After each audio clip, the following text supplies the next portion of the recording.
Donc la paracha de cette semaine, c'est la paracha Tetzavé.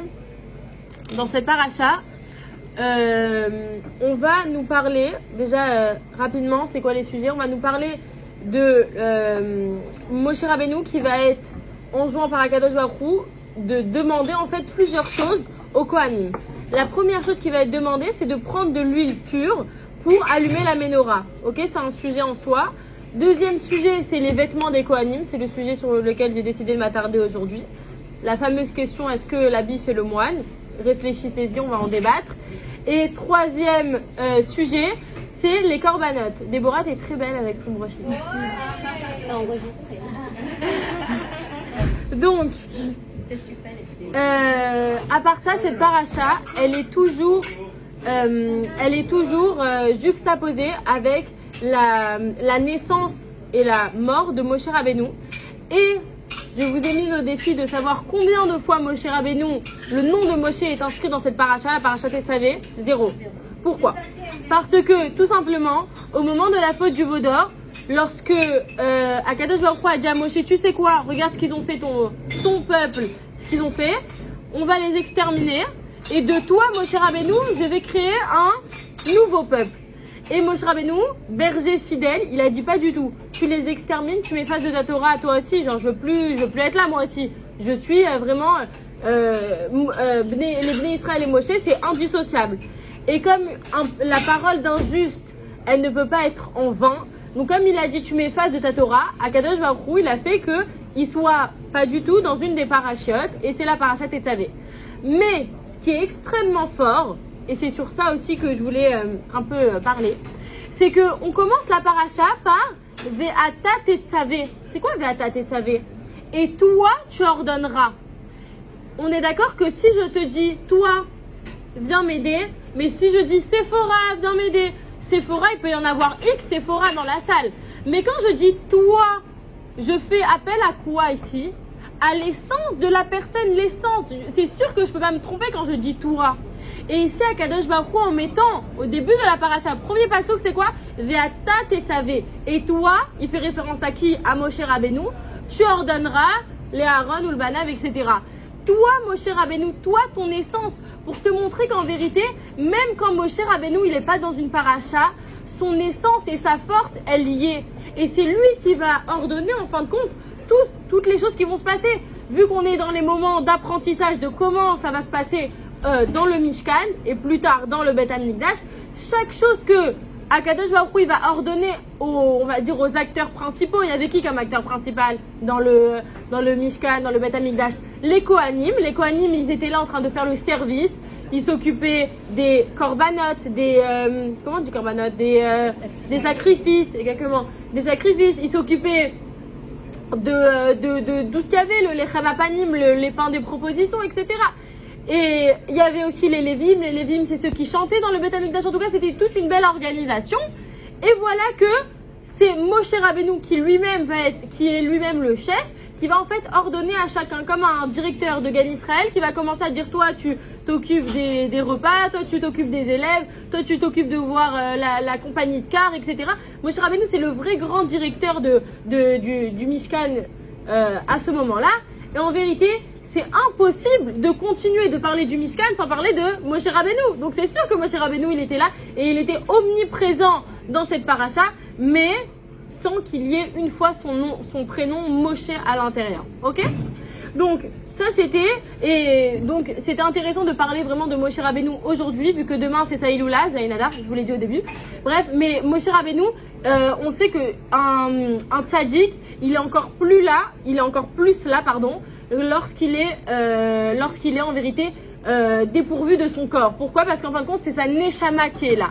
Et c'est quoi le travail d'un Moshe Rabbeinu? Donc Rabbeinu, comme on dit un rabbi. Rabbi, c'est quoi?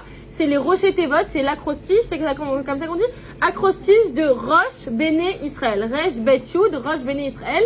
C'est quoi Rosh? C'est la tête des Béné Israël. Pourquoi?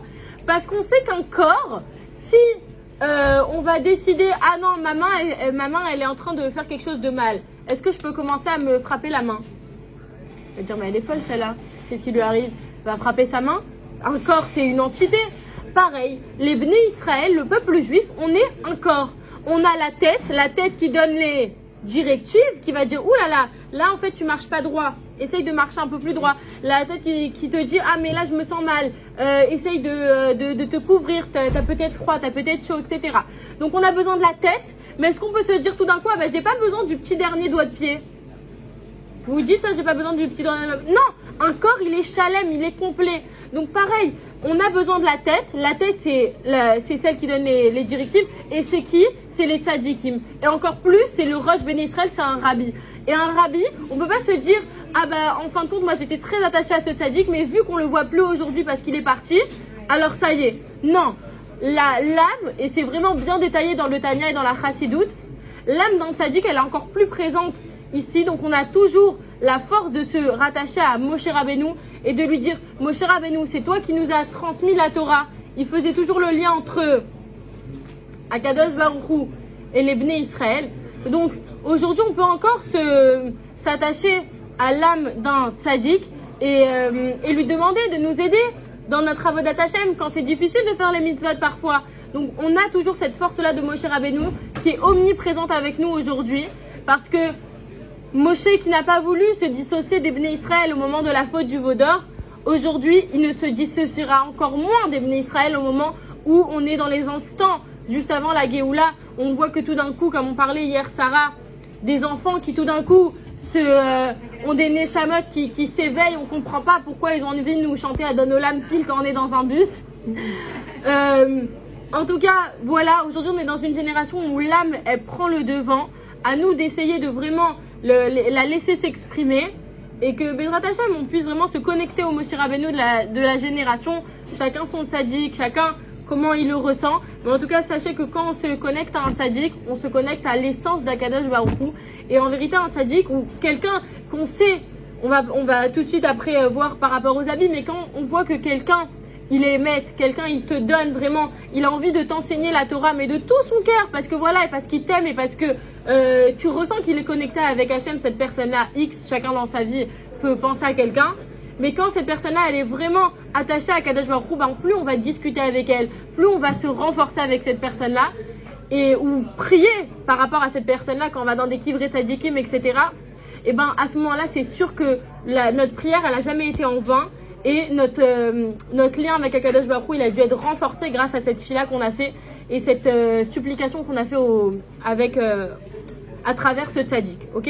Parce qu'un tzaddik, et c'est marrant de voir, enfin c'est une petite explication que j'ai vue, que Veata Tetzavé c'est quoi? C'est ordonné. Tzav c'est un ordre. Mais Veata et toi, Tzav, ça vient aussi du mot Tzav, relié. Donc quand Akadosh Baruch Hu il dit Veata Tetzavé, on peut lire d'une autre manière, et toi maintenant tu vas me relier. Et c'est encore plus fort de se dire que dans la paracha où Moshe Rabbeinu il n'est pas présent, et ben là Hachem il lui dit, là ton rôle de berger fidèle il est encore plus fort, et tu vas prendre les kochot que tu as toi en étant proche de moi, parce que du coup Moshe Rabbeinu c'était la personne qui était le plus proche, il avait une ligne directe avec Akadosh Baruch Hu. Toi les forces que tu as en étant proche de moi, je veux que tu me relies à qui? Veata Tetzavé, et toi tu me relieras avec qui? Avec les Bnei Israël. Donc ça c'était le petit 1 on va dire sur Moshe Rabbeinu. Donc demain n'oubliez pas d'allumer une bougie pour lui, demandez-lui de nous relier à Kadosh Baruch Hu, et qu'on puisse vraiment faire un et se sentir épanoui. Ok, deuxième point c'était les habits des Kohanim.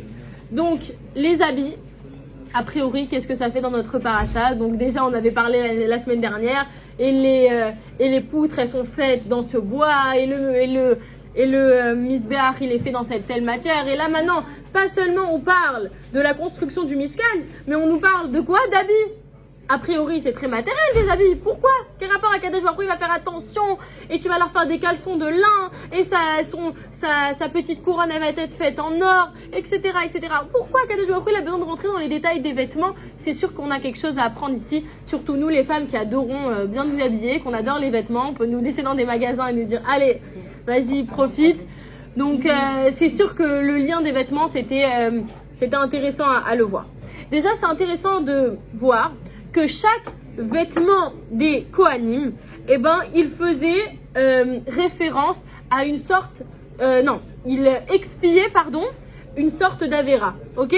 Donc on a chaque chose. Le Choshen, il répare, vous savez ce que c'est le Choshen? Le Choshen, c'est où il y avait les pierres des 12 tribus. Exactement. Et ben le Choshen, il expiait la faute des erreurs judiciaires. Le Ephod, c'était par rapport à l'idolâtrie. Le Meil, c'était par rapport au Lachon Hara. D'ailleurs, le Meil, il était orné de petites grenades. J'ai oublié le petit livre, je voulais vous l'amener, en plus je l'ai. Bon, bref, c'est pas grave. Au pire, je vous ferai des photos sur le groupe. Mais en tout cas, j'ai un petit livre où il y a toutes les images des vêtements des Kohanim. Et en fait, c'est très joli, Pachout. C'est très très joli. On voit qu'il y a des belles couleurs bordeaux, des belles couleurs beige. Enfin bref, c'est une belle harmonie de couleurs. Et on voit qu'Akadosh Baruch Hu, il s'est vraiment fatigué à demander à ce qu'on confectionne des vêtements bien précis, parce qu'en vérité ces vêtements ils avaient une kedusha spéciale. Et du coup on voit tout simplement la première explication, c'est que quand les gens ils voyaient les vêtements des Kohanim, donc les Kohanim Gdolim, enfin le Kohen Gadol il avait 8 vêtements et le Kohen simple il avait 4 vêtements. Et chacun de ces vêtements il avait du coup, comme on a expliqué il y a quelques minutes, une fonction spéciale, une fonction expiatoire, mais pas seulement ça expiait, mais aussi lorsque tu l'as regardé, tu te disais ah, il a le tzitz en or. Là, c'était comme un petit turban, enfin pas un turban, mais bon, bref, un petit truc en or ici, le tzitz avec le nom d'Hachem dessus. Et ben, lorsqu'il voyait, c'était par rapport à la gava, parce que le front, donc c'est quelque chose de haut. Donc lorsqu'on voyait le titre, on se rappelait, attends, est-ce que je fais pas preuve de gava? Comment on dit déjà gava? Orgueil, merci. Parfois je perds mes mots en français. Donc ça c'était par rapport à la gava. Enfin bref, tous les vêtements, c'était pas des habits tout simples, mais c'était des habits qui nous transmettaient un message. Et donc par rapport à nous aujourd'hui, les vêtements, certes, ça sert à couvrir la nudité.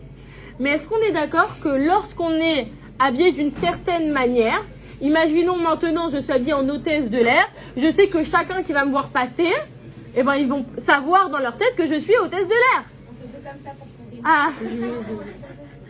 C'est un ancien message. Si en CM2 j'étais déguisée en hôtesse de l'air.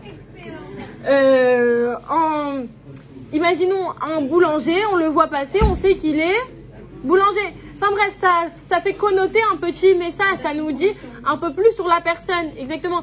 C'est comment on dit, une parole qui n'est pas dite. Comment on dit je sais plus comment on dit.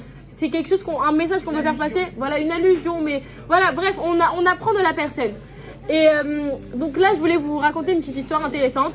Une fois, il y a un chassid qui était un businessman qui est parti voir le rabbi de Lubavitch. Donc c'était un chassid du rabbi. Et il va voir le rabbi, et à chaque fois en fait qu'il allait, c'était à la période de Tishri, il y allait, mais il est habillé normal quoi, chapeau, noir et blanc, etc. Et au bout de 3 ans comme ça, il va voir le rabbi, mais cette fois-ci il va pas voir le rabbi en noir et blanc, il va le voir dans ses habits de businessman. Comment il est habillé? Il est habillé en jean, avec une petite chemise à carreaux, et il va voir comme ça le rabbi, et le rabbi lui dit mais qu'est-ce que tu fais habillé comme ça? Il dit voilà, rabbi, toute l'année, je suis habillée comme ça pour mon business. Et je trouve ça moche, je trouve ça se moquer. C'est comme si que je jouais un jeu lorsque je viens chez le rabbi et que je suis habillée en noir et blanc. La réponse du rabbi, elle est très très forte, mesdames. Écoutez ça. Il lui a dit non. Lorsque toute l'année, tu es habillée en businessman avec ton jean, avec ta chemise à carreaux, c'est à ce moment-là que tu es déguisée. C'est à ce moment-là que tu joues un jeu.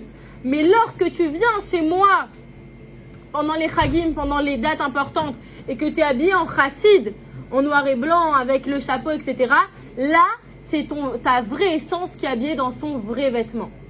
On a toutes parfois l'impression de jouer des jeux. Ah, peut-être que là, en vérité, c'est juste pour elle que je mets une jupe. C'est juste parce que je viens au cours de Torah. Non, non, non. Là, à ce moment-là, quand tu mets ta jupe, c'est ta neshama qui se réveille. Et lorsque tu es en pantalon, c'est parce que tu fais du chesed avec ton Yetzer Hara. Parce que ton Yetzer Hara, il est très fort, donc il a envie d'entourlouper. Donc à ce moment-là, c'est pas toi. Mais lorsque tu mets ta jupe, c'est à ce moment-là que tu es vraiment toi. Parce que vraiment, un juif, tu le presses. On a vu les Khatoufim, les otages, quand ils sont rentrés, ils n'ont pas demandé à manger, ils n'ont pas demandé à boire. Qu'est-ce qu'ils ont demandé? Des tfilines, ils ont demandé à faire Shabbat, ils ont demandé d'aller chez le rabbi, ils ont demandé des choses kadosh. Pourquoi? Parce que quand un juif, il est pressé, on l'emmène dans des challenges énormes, qu'est-ce qui ressort de lui? Sa neshama. Sa neshama. Qui il est vraiment à l'intérieur de lui. Donc c'est pour ça qu'aujourd'hui, lorsque parfois notre Yetzirara il prend le devant, il nous fait penser que bon, là t'es une petite récha, mais demain t'es une sadéquette. C'est pas grave.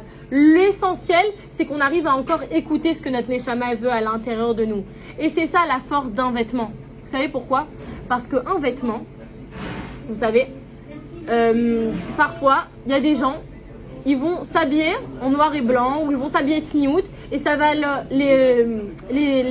mettre des barrières par rapport aux gens qui peuvent venir, je sais pas moi, par exemple, une histoire très personnelle, mais mon mari, il m'a dit qu'à chaque fois qu'il va à l'école chercher ma fille, aucune maîtresse ne lui adresse la parole. Aucune. Il m'a dit, mais pourtant je fais peur, Léana. Je sais pas qui. Il m'a dit, je pense que c'est parce que ma barbe, mon chapeau, là, ça leur fait avoir une petite distance. Mais c'est pareil, les femmes religieuses, quand on sort avec un foulard, quand on sort avec une jupe, tout d'un coup, ou sinon dans un magasin à Carrefour, j'étais en vacances une fois, une dame, aucun rapport à l'extérieur, mais je sais que sa neshama, elle est tout à fait en rapport. Elle vient me voir, me dit, madame, vous savez si ce ketchup, il est cachère? Je dis, mais d'où vous savez que je suis juive, machin? Je sais pas. Voilà, c'est un petit... Mais vous imaginez la force des vêtements. La force des vêtements, ça va écrit sur mon front que je suis juive, et encore moins religieuse. Mais la force des vêtements. Le vêtement, ça donne une fois, ça donne une barrière, mais aussi une personne qui va commencer à s'habiller tsniout, et ben après, elle va avoir du mal à aller manger au McDo. Elle va avoir du mal à aller traîner avec des gens qui sont peut-être, voilà. Et la personnalité. Et c'est exactement ça le message complètement. Et c'est ça en fait la force du vêtement des Kohanim. C'est parce qu'il donnait un message à tous les Bnei Israël. Donc comme on a dit, chacun il donnait un message, chacun des vêtements. Mais encore plus, c'est le vêtement, écoutez ça mesdames, c'est très fort, c'est le vêtement qui a une influence sur l'intérieur. Parce que quand tu es habillé, on est d'accord? Le vêtement, il a une influence sur l'intérieur, sur ta personne.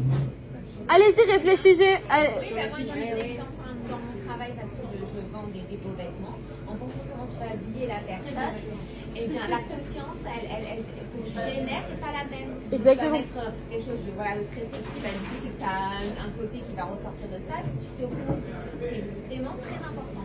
T'as vu ça? L'attitude, c'est vraiment une harmonie. Donc on comprend? Tu t'habilles, il y a des matins, on a envie de s'habiller en noir, on est en mode chaîne, et quand tu as des matins, on est là, des couleurs, t'as envie, c'est en fonction de ton mood. Exactement. Donc certes, l'habit ne fait pas le moine, parce que en vérité, il peut y avoir des personnes qui s'habillent complètement tsniout ou complètement l'image du moine, mais qui en fin de compte n'est pas un moine. Mais par contre, peut-être que l'habit qu'on va porter va oui avoir une influence sur qui on est à l'intérieur. Et comme elle a dit Sarah, je veux le souligner, c'est que lorsqu'on est de bonne humeur le matin, et ben tout d'un coup on a envie de s'habiller de couleur. Mais lorsqu'on est pas comme ça, on n'a pas envie de se lever du lit, ben là on est en gris, on fait pas d'efforts, ni on se maquille, ni rien du tout. Donc à nous de faire attention à comment on se vêtit. Et aussi, vous savez, c'est quoi vous savez ce que c'est les vêtements de la Neshama? C'est Marshava, Dibour et Maasé. La pensée, la parole et l'action. Ça, c'est les vêtements de la Neshama. Notre Neshama, elle n'a pas un petit chemisier, ni une petite jupe, ni voilà. Mais par contre, elle a ces trois choses-là. La Marshava, la pensée, c'est ce qui va, entre guillemets, protéger notre Neshama lorsqu'on va penser de choses positives. Ça, c'est une petite étincelle de Chassidout. Donc la marshava, la pensée, Dibour, la parole, on va faire du bien à notre neshama lorsqu'on va parler positif, lorsqu'on va essayer de voir le bien dans chaque événement. Et maasé, c'est l'action. L'action, lorsqu'on va vraiment arriver à se dépasser. Mais vous savez, c'est pas anodin qu'on dise que d'abord, avant de passer à l'action, il faut déjà que ça soit bien réfléchi à l'intérieur. Une fois qu'on a réfléchi, on a toujours besoin d'aller parler à la copine ou au mari ou à la personne à côté. On en parle et une fois qu'on en a parlé, ben là, on va agir. Donc, Bédrat Hachem, qu'on ait les forces d'agir pour des bonnes choses, d'agir dans notre tsniout, d'agir dans notre façon de nous comporter. Et aussi un petit point sur ce qu'on appelle la tsniout. Mais en vérité, c'est pas seulement le côté vestimentaire, ça aussi je tiens à le préciser. Mais parfois on peut être habillé complètement tsniout, mais l'attitude ne va pas avec. Et là, à ce moment-là, on est à côté de la plaque. Donc, mais on n'oublie pas que même s'habiller tsniout va nous aider à avoir l'attitude qui va avec. Donc, Bezrat Hashem, qu'on ait vraiment les forces d'avancer et de se renforcer chacune dans le domaine qu'elle ressent. Et comment, en se connectant au Moshe Rabbeinu de la génération, à notre tzaddik, et en demandant qu'il nous donne les forces Bezrat Hashem pour pouvoir vraiment accomplir Torah et Mitzvot de la meilleure manière et Bezrat Hashem mériter Mashiach. Amen.